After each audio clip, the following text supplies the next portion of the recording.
Hi Alejandra, welcome to the Sustainable Nutrition Exchange. I enjoyed our conversation the other day. One of the key things to think about, I think, is about Latin America. So when Kerry thinks about moving its customers along this nutrition spectrum, when Kerry thinks about moving its customers' products along this nutrition spectrum, what is the challenge of that in Latin America? Well, thank you, Damien, for the question. And I think we have a huge challenge regarding this relation between the things that the customer wants, the consumer wants, and also that the companies need to do it, because it is like a cycle that we need to really understand in terms of where do we need to go as a company and give to the consumers what they are really wanted and understanding, because sometimes the consumer do not know what they asking for in terms of the desires to participate in the sustainability agenda until the companies give it to them the products or the things that they think that they want. So it's like a cycle that we need to give it to them. The idea of the consumer not knowing what they want in terms of sustainability, it seems to have two parts. One is sustainability in terms of sourcing and supply, but the other part is sustainability in terms of nutrition and health for themselves. Absolutely. What does the consumer want? What do you think that the consumer wants, or what does your customers want to give the consumer in terms of that nutrition angle?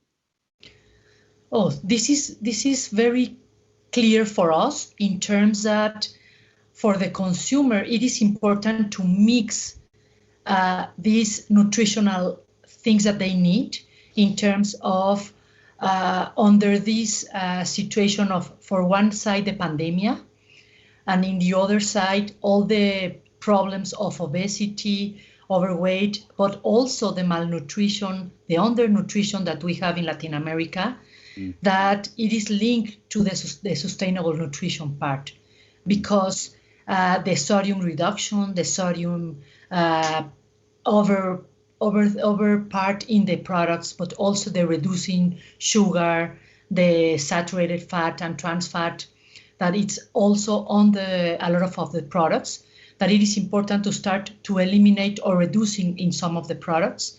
It is very important to give it to the consumers in terms of for them feel that it's part of the nutrition that we are giving to them, but also for them link that this is important for the sustainable nutrition, in terms that if we are reducing some part of the sugar content of several products, as soft drinks, for example, or bakery, etc., we can also help the planet in terms of all the carbon footprint or all the transportation of these ingredients that we are helping the planet in this part. So that's why we are calling sustainable nutrition, because also is this dual part that we are giving to the consumers. Yeah. One of the reasons why I guess we like sugary things is because they actually taste really good. One of the things we like salty things is that they actually taste nice in your mouth. They make you feel, I guess we've learned that they make us feel happy. Can you, as a scientist, deal with this issue of, replacing some of the damage or that sugar does with a better for you product that actually tastes better? Is that possible? Yes, and it's part of the challenge that we have, in terms that we know that we can have the most nutritional product, but if it not tastes good, the people is not going to buy it for a second time. Probably the first one, they are going to say, oh, this is great, but if they don't taste like the taste, they are not going to buy it again. So from the science perspective, we need to have all the background of the science, all the scientific support to give all the information to our customers and to our consumers that the products that we are doing are safe for the health for us, for the product, and that we are also comply with all the regulatory requests that we have. So yes, we can do it. And that's one of the research that we are doing every day, because it's like the challenge that we have every day, and most of it regarding sugar and sodium, because it's very easy to add in sugar or sodium and to increase the flavor part, but to take it out and to maintain this balance of taste and the nutrition side, it's the biggest challenge that we have. But yes, we can do it with all the science and the support that we have. Yeah, there seems to be two sort of follow-on questions tied up in that, Alejandra. One is, to what extent can you replicate the taste of sugar? And then the second thing is, for certain ingredients that we include in products, sometimes consumers don't recognize the product. They're science-based initiatives. So how strong is the science around taste? And to what extent do we, Kerry Sustainable Nutrition, have to educate our customers and then our customers' consumers about these new ingredients that we're using? Oh, this is a great question, in terms that that's why we are the Taste and Nutrition Company, because we are making a lot of research in both sides. First of all, in my side that it's more nutrition, I am totally convinced to maintain the nutrition side, but also to having all this research regarding the taste part. All these molecules that we have to give to the consumer the sensation of the product that they really want to have, in terms of flavor, in terms of texture, in terms of all the things that is coming with the taste. It is basic. But in the other side, that once they have the product, they have internally all the benefits from the nutrition perspective, in terms of giving the energy, or giving all the, if they want, reducing sugar or not having the calories from the sugar, having the taste without the sugar. So all that kind of things is what we are having in our research, in our papers, in all the information that we are developing and that we are giving to the customers, to explaining them all the details that they can give it to the consumers, or even if they want it, we can go with the consumers to explaining them all the details that we are doing with our products. One of the things you mentioned in your comments was the idea of texture. And yeah. I think one of the most exciting areas in food in the last couple of years have been the emergence of alternative proteins. It seems to me as a consumer, many of those alternative proteins have a texture problem. Not all of them, some of them do. And to grow alternative proteins need to fix the texture problem. To what extent is Kerry involved in texture as well as taste and nutrition? Is texture part of the Kerry agenda for sustainable nutrition? Absolutely, it's part of our day-to-day. And right now that we are totally launch all this plant-based product, it is key to have this texture, because if we don't have this texture aligned with the flavor and the expectations of the consumer, probably the flavor can be fantastic, because it is totally aligned with the flavor that we are expecting. But if the texture it not makes fit with what I am expecting, everything's go down. So it's part of the taste. So it's another thing that we need to be taking care a lot. So it's like the nutrition, and under the taste is this texture, the flavor, the color, all these sensations that when you have it and you eat the product or drink the product, you need to have all these sensations that make this taste, complete taste, align with the expectations. So we are aligned in this part. the consumer has a complex agenda of their own for sustainable nutrition. If I thought about, maybe you could tell us about the Latin American consumers' agenda for sustainable nutrition from 2022 onwards. So I'm sort of thinking post-COVID. What is the agenda? What is the Latin American consumers' agenda for sustainable nutrition post-COVID? Wow, this is very interesting, because right now that we're having some data regarding this, after COVID, the people expecting different things. As I just mentioned at the beginning regarding, they don't know exactly what they want in terms of, they don't know what they can contribute. So in their perspective, first of all, they really want the safety of the products. This natural perspective and the safety needs to be linked. So everything that is natural is also linked for them in the sustainability part. And in the other side, this environmental situation that they want to take care of the planet. It is important for them. And in the third place, the nutrition agenda. And in the nutrition agenda, it's more the immune system and how they can take care of them in terms of, I want to be health and I want to be healthy, and my family needs to be healthy. So how can I take care of them?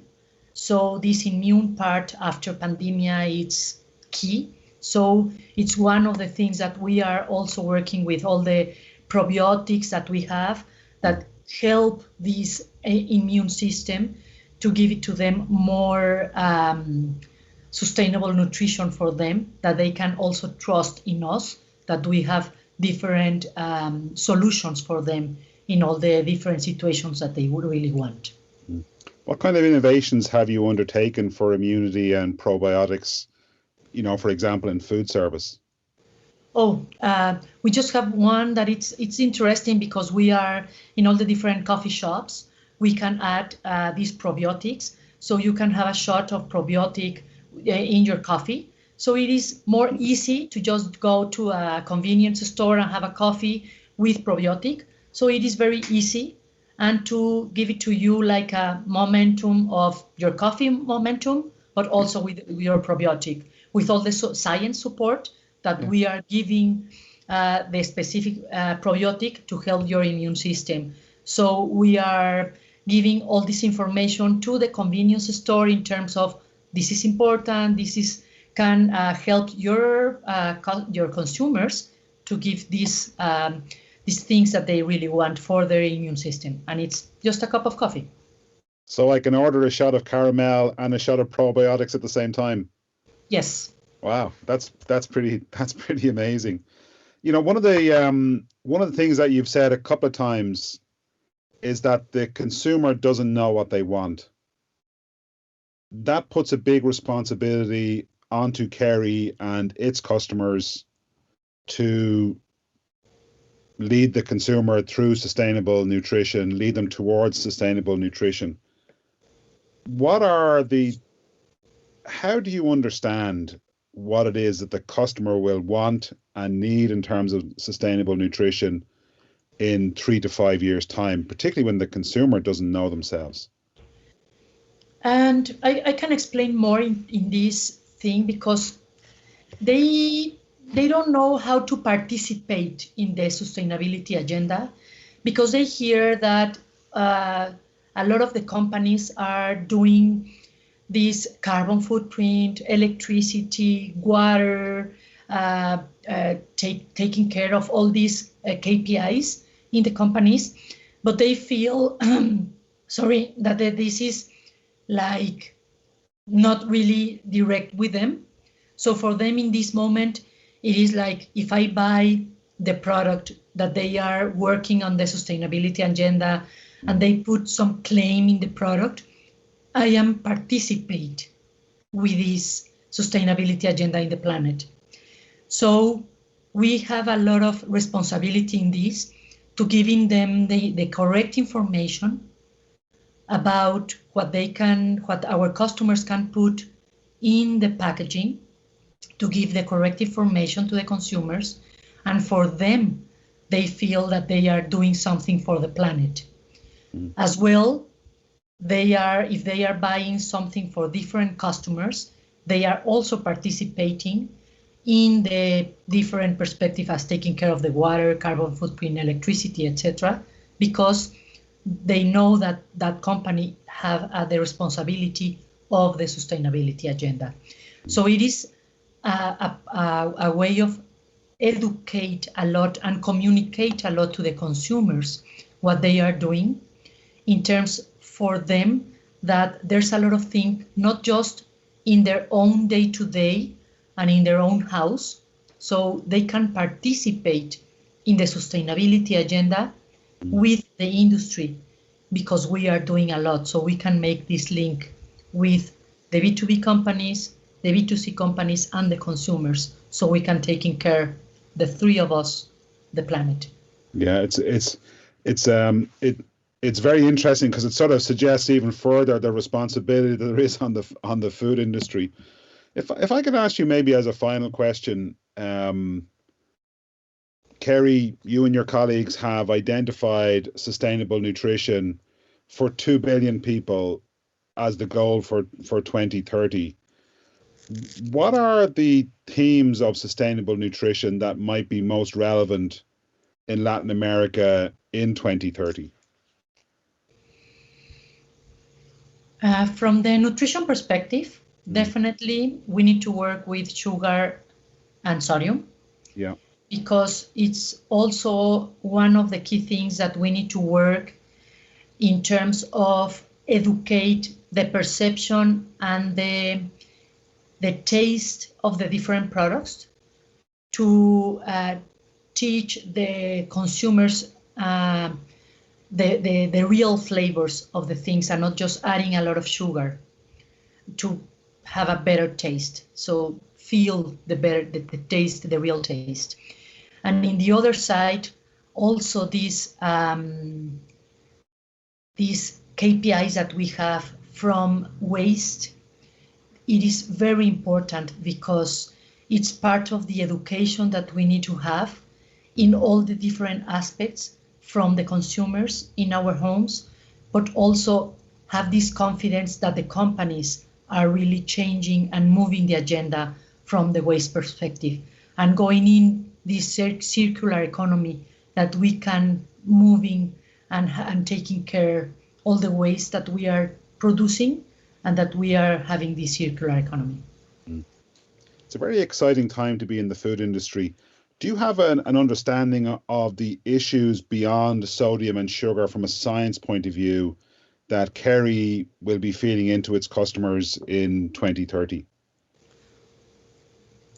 Okay, I think this science-based, it is one of the most exciting parts of the company, and that's one of my key roles right now, because we are developing different technologies as plant-based, as different enzymes, or different technologies that definitely is going to help the food industry to go beyond what we have right now. And this future research that we are doing right now, it's one of the key things that we need to have established for the 2030. And it's going to be linked with these 2 billion people that we need to give it and to comply our budget, our target in 2030.